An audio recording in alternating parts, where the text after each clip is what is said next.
شامیانوں کو بغیر کسی ستون کے قائم و دائم رکھنے والا، اپنی محکم و متقن کتاب، ایسی کتاب جس کے شروع میں ارشاد ہو رہا ہے ذالک الکتاب لا ریب فیہ، یہ وہ کتاب ہے جس میں شک و شبہ کی گنجائش نہیں، لا یمسہ الا المطہرون، اس کتاب کو بغیر طہارت کے مس نہ کرو۔ اس کتاب کو اگر پہاڑ پر نازل کر دیتا تو پہاڑ بھی ریزہ ریزہ ہو جاتا۔ قرآن کریم لا ریب ہمارے مضبوط پائیدار عقیدے کی بنیاد پر آخری اعجازی، الہامی اور آسمانی کتاب ہے، جو انسانی زندگی کی پیشوا اور ہماری حیات کی رہبر کتاب، جس میں انسانی زندگی کے پیش آنے والے تمام مسائل کو اس میں پیش کر دیا گیا ہے۔ قرآن کریم جس کا لفظ لفظ معجزہ، جس کا ہر حرف معجزہ، جس کی شان اعجازی میں کسی کو گستاخی کرنے کا حق نہیں، اور یہی وہ قرآن ہے کہ جس کے بارے میں جب کفار و مشرکین نے کہا تھا اب اس قرآن کے مقابلے میں دوسرا قرآن لائیں گے، تو ایک مرتبہ سورہ کوثر کو فقط لکھ کے لٹکا دیا گیا تھا خانہ کعبہ میں کہ جاؤ تم اس مختصر سے سورے کا جواب لے آؤ، لیکن اس کا جواب نہ لا سکے، بلکہ اس کے نیچے لکھتے ہیں ما ھذا کلام البشر، یہ کسی بشر کا کلام نہیں ہے بلکہ خالق بشر کا کلام ہے۔ صلی علی محمد و آل محمد۔ اس میں ارشاد ہو رہا ہے کہ ہم نے ہدایت کے راستے کو تمہارے لیے کھول دیا ہے، اب تم ہدایت کے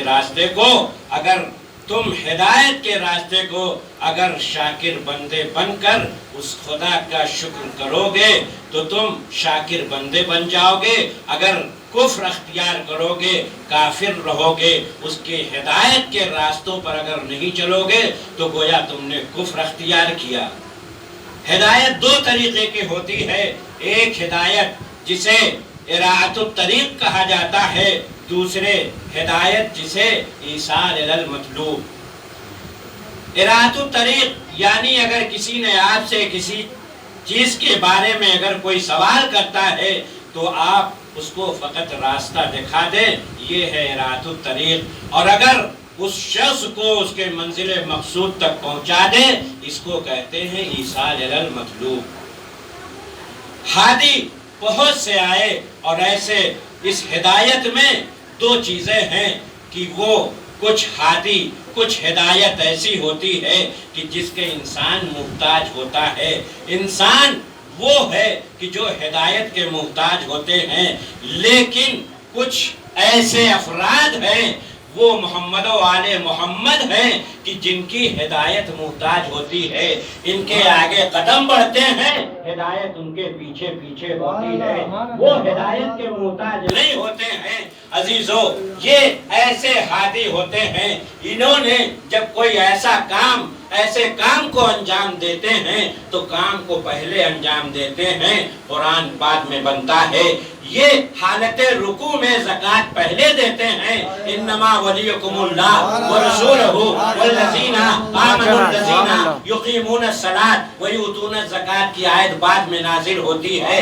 علی میدان میں جنگ پہلے لڑتے ہیں، کأنہم بنیان مرصوص کی آیت بعد میں نازل ہوتی ہے۔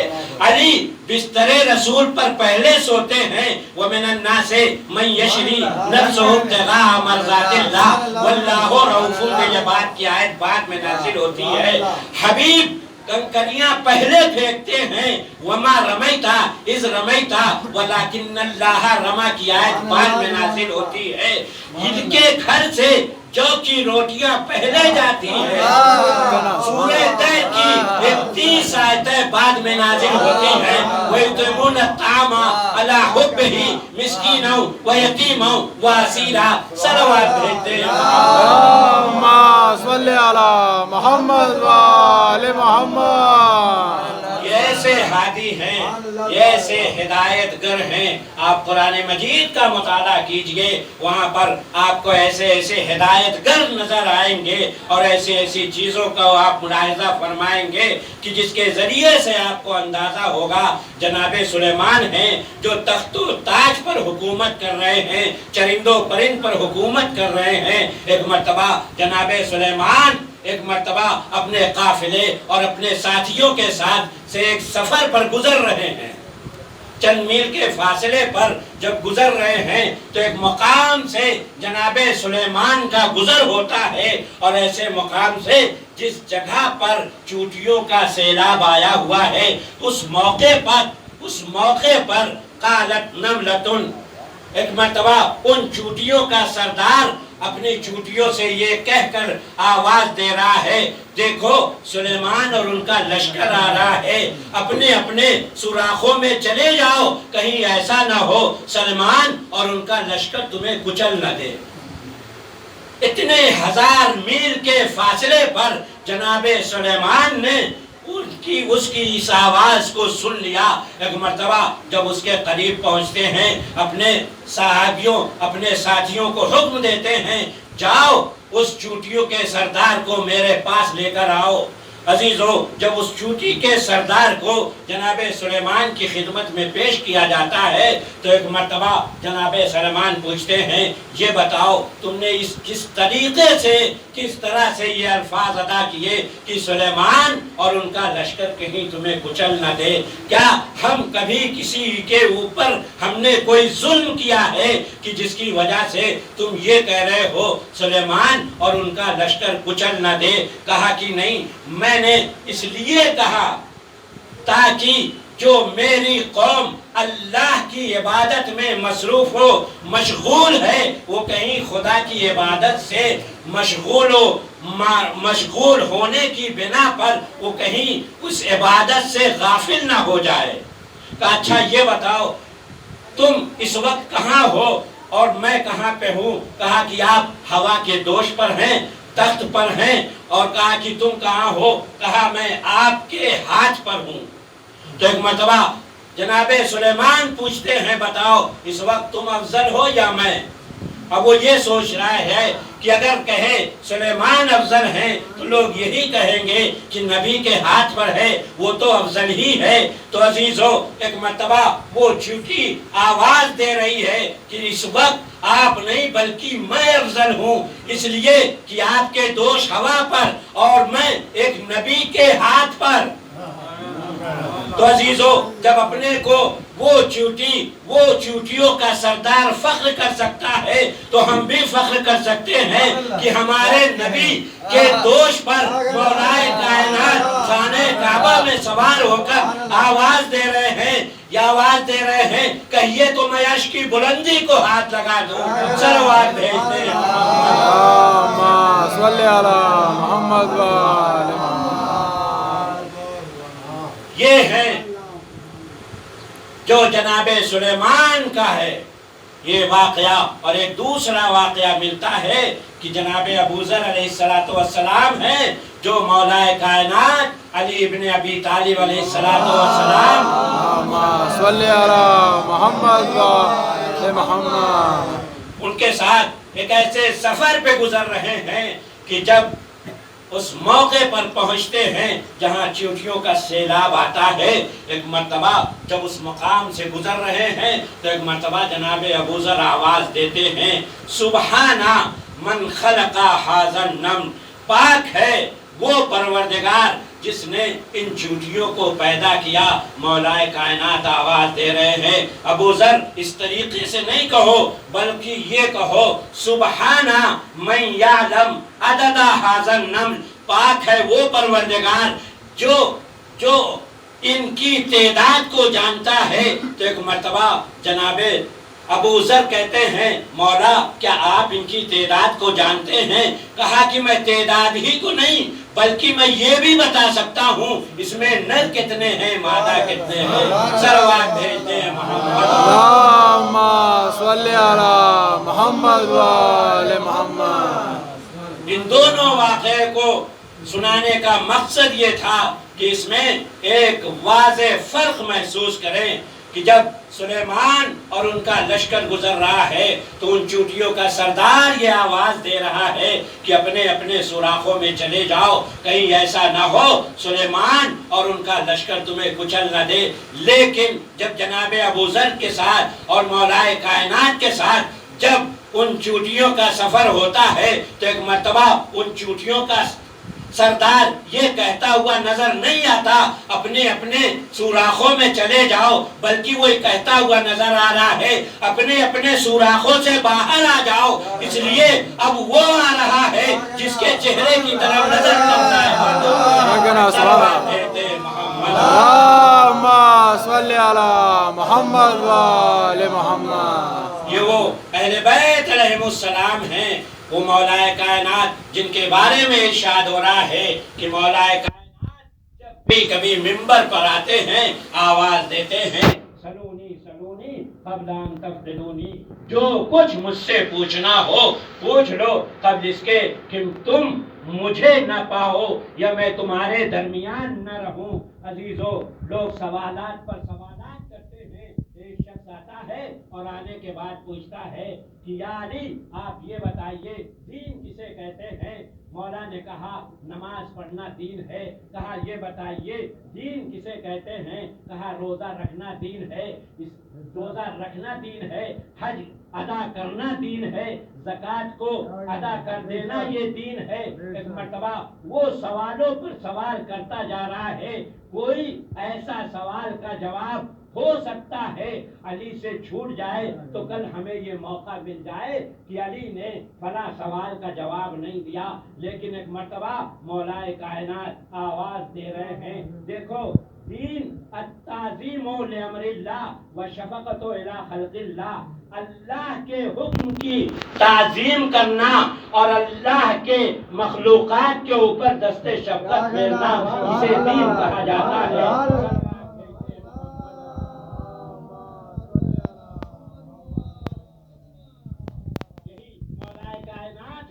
جو ایک شخص پوچھتا ہے مولا یہ بتائیے مال بہتر ہے یا علم بہتر ہے؟ مولا نے کہا کہ علم بہتر ہے، علم کو خرچ کرنے سے بڑھتا ہے، مال کو خرچ کرنے سے کم ہوتا ہے۔ پھر پوچھا مال بہتر ہے یا علم بہتر ہے؟ کہا علم بہتر ہے، علم ہمیشہ نیا رہتا ہے، مال پرانا ہو جاتا ہے۔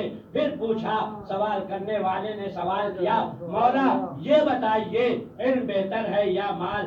آواز دی علم بہتر ہے، اس لیے مال کہ تم حفاظت کرتے ہو اور علم تمہاری حفاظت کرتا ہے۔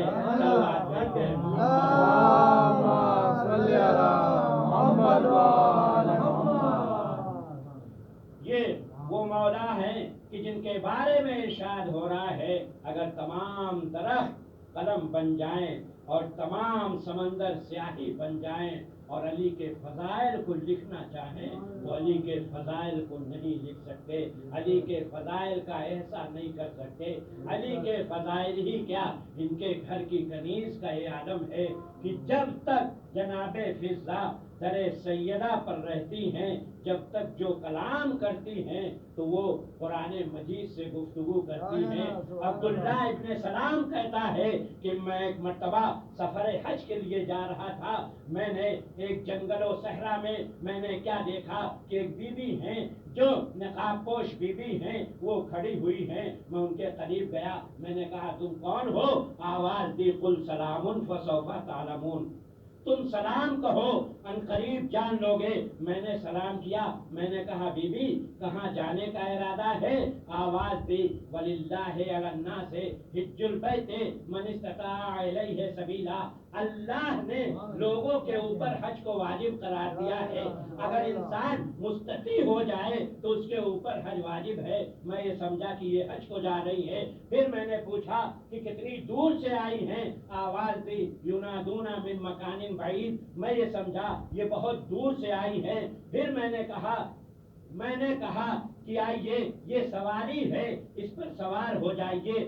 آواز دی لا یکلف اللہ نفسا الا وسعہا، اللہ کسی ایک کو اس کی طاقت سے زیادہ تکلیف نہیں دیتا۔ میں نے دوسری سواری کا انتظام کیا، آواز دی سبحان الذی سخر لنا ھذا وما كنا له مقرنین، پاک ہے وہ پروردگار جس نے ہمارے لیے اس چیز کو مسخر کیا۔ عزیزو، جب قافلہ حج کے پاس پہنچتا ہے تو ایک مرتبہ آواز دیتی ہے، پوچھتے ہیں یہ کون ہے، یہ فرزند ہے یا کون ہے؟ تو آواز دی المال والبنون زینت الحیات دنیا، مال اور اولاد زندگانی دنیا کی زینت ہے۔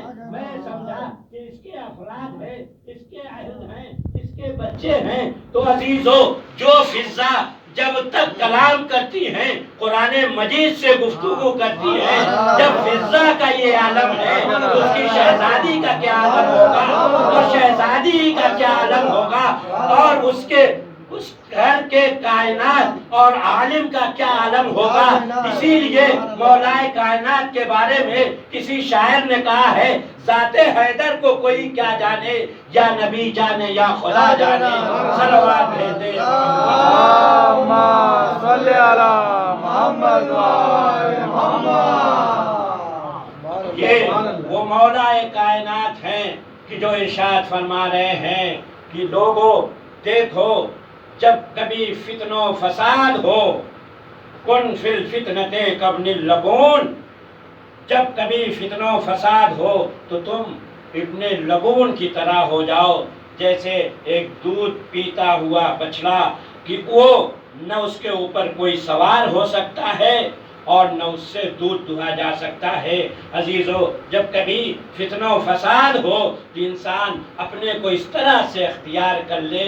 اسی لیے آواز دی جا رہی ہے انسان اپنے کو تمام ان چیزوں سے محفوظ رکھے، اور تقوی جس کے بارے میں متعدد مقامات پر ارشاد ہو رہا ہے، اے ایمان لانے والو تقوی الہی اختیار کرو اور صادقین کے ساتھ ہو جاؤ۔ یہ تقوی لفظ وقایا سے آیا ہے، یعنی انسان اپنے کو محفوظ رکھے۔ کن چیزوں سے محفوظ رکھے؟ یعنی واجبات کو انجام دے اور محرمات سے اپنے کو محفوظ رکھے۔ صلوات بھیجتے ہیں محمد اللہم صلی علی محمد و آل محمد۔ اے ایمان لانے والو تقوی الہی اختیار کرو اور صادقین یعنی سچوں کے ساتھ ہو جاؤ۔ معلوم ہوا سچوں کی کوئی جماعت ہے جن کے ساتھ ہونے کا حکم دیا جا رہا ہے، جن کے ساتھ ہونے کا حکم دیا جا رہا ہے۔ ہم اور آپ اپنی زندگی میں دیکھیے کس طرح سے اپنی زندگی گزارتے ہیں۔ جب تک ہم کسی جھوٹ کا سہارا نہیں لیتے ہماری زندگی آگے نہیں بڑھتی ہے۔ لیکن ہمیں بتائیے، فقط اور فقط وہ ایسے افراد وہ محمد و آل محمد ہیں کہ جو کبھی جھوٹ کا سہارا نہیں لیتے، بلکہ اگر آواز دے دے تو درخت چھوڑ کر اپنی جگہ سے چلتا ہوا نظر آئے، اگر اشارہ کر دے تو پہاڑ اپنی جگہ چھوڑ دیتا ہے۔ صلوات بھیج دے محمد اللہم صلی علی محمد و آل محمد۔ یہی وجہ تھی کہ جب رسول اسلام سے یہ کہا گیا کہ آپ اپنے نفسوں کو لے آئے، ہم اپنے نفسوں کو لے آئیں گے، آپ اپنی عورتوں کو لے آئیں، ہم اپنی عورتوں کو لے آئیں گے، آپ اپنے بیٹوں کو لے آئیں، ہم اپنے بیٹوں کو لے آئیں گے۔ عزیزو، مختصر سے قافلے کو رسول اسلام لے کر نکلتے ہیں، کہاں؟ اس مباحثے کے میدان میں آتے ہیں، کس طریقے سے قافلے کو مرتب کرتے ہیں کہ آگے آگے رسول اسلام ہیں، ان کی گود میں امام حسین ہیں، ان کے انگلی پکڑے امام حسن ہیں، ان کے پیچھے فاطمہ زہرا ہیں، ان کے پیچھے مولا کائنات ہیں۔ اس شان سے یہ قافلہ جا رہا ہے۔ میں آواز دوں گا، عورتیں ہمیشہ پیچھے رہا کرتی ہیں، یہ بیچ میں رکھنے کا کیا مقصد ہے؟ شاید آواز دے نادان تجھے نہیں معلوم، فاطمہ کے قدم پر کسی غیر کا قدم نہ پڑے، فاطمہ کے قدم پر کسی غیر کا قدم نہ پڑے، علی کا قدم پڑتا جائے، نشان قدم مٹتا جائے. یہ آواز دی فاطمہ ایک قدم آگے بڑھے تو نبوت سے ملتی ہے، ایک قدم پیچھے ہٹے تو رسالت سے ملتی ہے. صلوات بھیجتے ہیں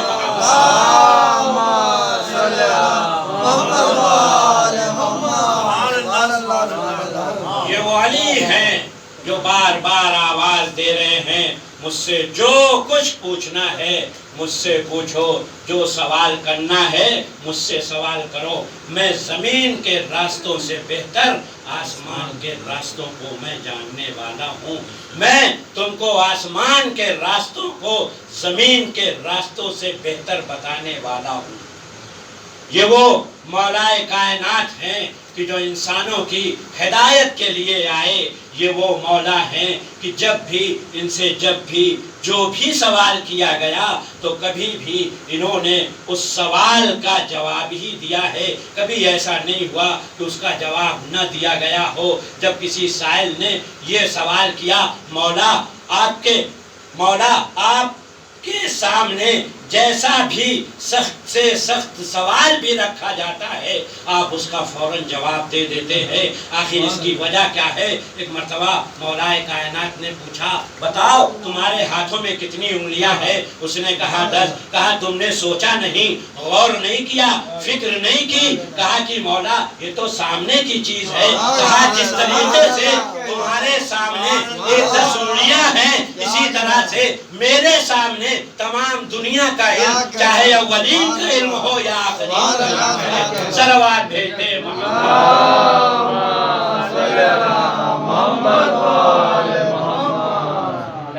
یہی وہ مولائے کائنات ہیں جو ارشاد فرماتے ہیں کہ انسان کبھی رزق کی تلاش میں کبھی پریشان نہ ہو، کبھی گھبرائے نہیں.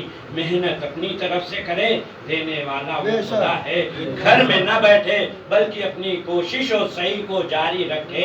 اسی لیے مولائے کائنات نہج البلاغہ میں فرماتے ہیں الرزق رزقان، رزق 2 طریقے کا ہوتا ہے. ایک رزق وہ ہے جس کو تم تلاش کر رہے ہو اور وہ مل کے رہتا ہے. ایک رزق وہ ہے جس کو تم نہیں تلاش کر رہے ہو بلکہ وہ رزق تم کو تلاش کر رہا ہے.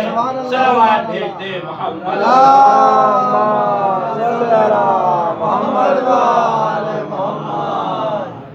یہ وہ مولا ہیں کہ جب ابن عباس سے کہتے ہیں ابن عباس آؤ سورہ حمد کی تفسیر بیان کرتے ہیں. ایک مرتبہ ابن عباس کو لے کر بیٹھتے ہیں.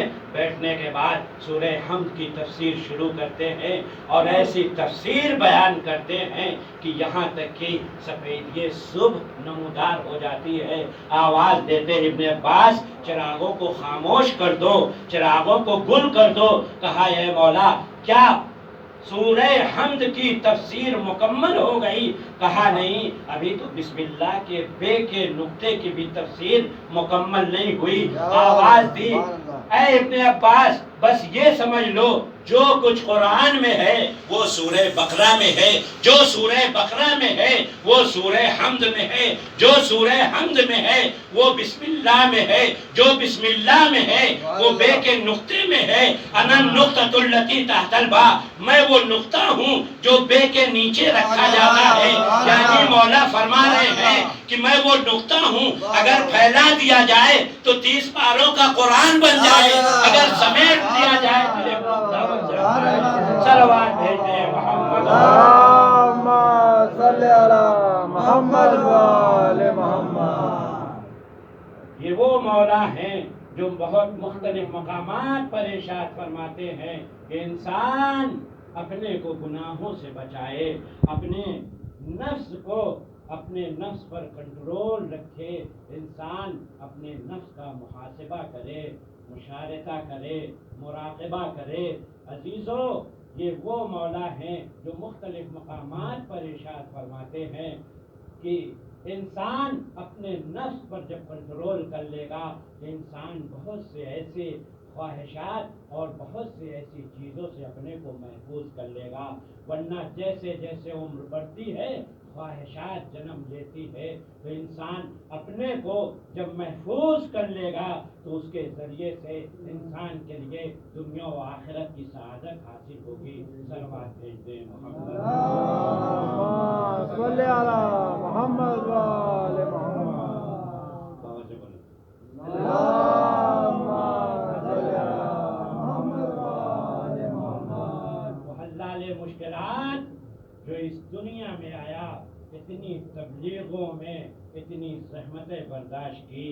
رسول اسلام، وہ رسول اسلام جب یہ کہا جاتا تھا کہ اے محمد آپ دین اسلام کی تبلیغ نہ کریے، آپ دین اسلام سے کنار ہو جائیے، آپ دین اسلام سے اپنے ہاتھ کو کھینچ لیجئے، تو وہ رسول آواز دیتے تھے کہ اگر میرے ایک ہاتھ میں سورج رکھ دو، ایک ہاتھ میں چاند رکھ دو، اور مجھ سے یہ کہو کہ میں دین اسلام سے کی تبلیغ سے باز آ جاؤں، تو میں دین اسلام کی تبلیغ سے باز نہ آؤں گا. اس دین اسلام کی تبلیغ میں مولا کائنات نے بہت زحمتیں برداشت کی، رسول اسلام نے بہت زحمتیں برداشت کی، امام حسین نے مختلف مقامات پر بہت تکلیفیں، بہت اذیتیں برداشت کی. اس دین اسلام کے لیے آواز دی، اے میرے نانا کے دین میں مٹ جاؤں گا مگر تجھے نہ مٹنے دوں گا، اے میرے نانا کے دین میں تجھے باقی رکھوں گا.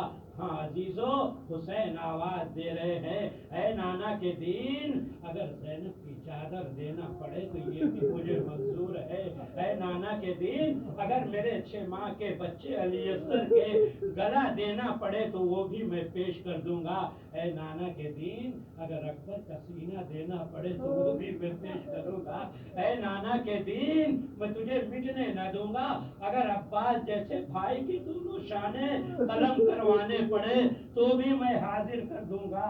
ہاں عزیزو، آج محرم کی 7ویں تاریخ گزر گئی، کیا ہم نے حق گریہ ادا کر لیا؟ ہم بہت تھک گئے، صبح سے ہم مصائب فضائل سن رہے ہیں، اس وقت ہمیں یہ احساس ہو رہا ہے کہ ہم بہت تھک گئے.